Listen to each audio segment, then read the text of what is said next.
While scrolling through some short videos the other day on the internet, I found this really interesting recipe that was called, I believe it was Pasqualina. It's an Italian pie of sort.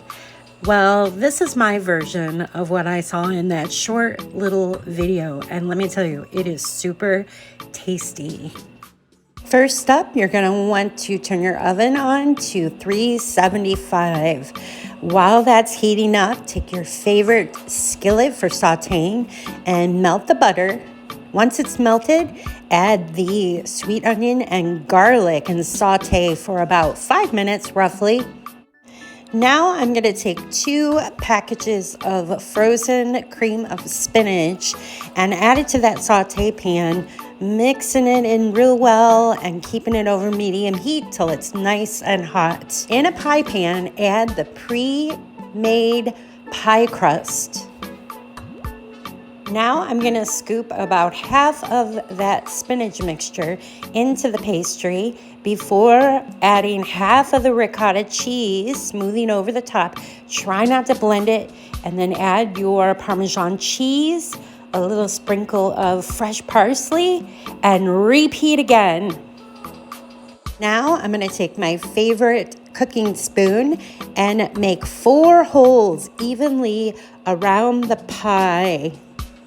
In these holes, we're going to end up cracking an egg and putting each egg in each of these 4 holes. As so, here's the hole.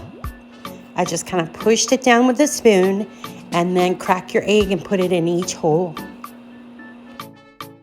Now I'm going to take and put the top pie pastry onto the pie, cutting a nice tear shape in the middle of the pie before adding a nice brush of the rest of the whipped egg.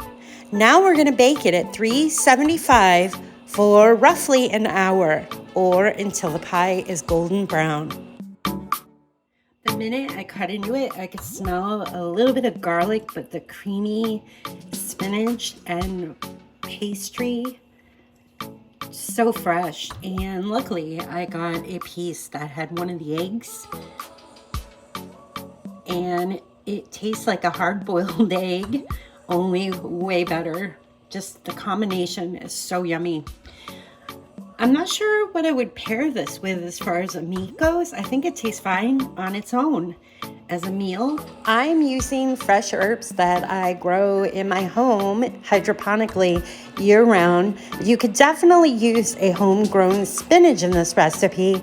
You just want to be sure when you cook it down that you drain the excess water off.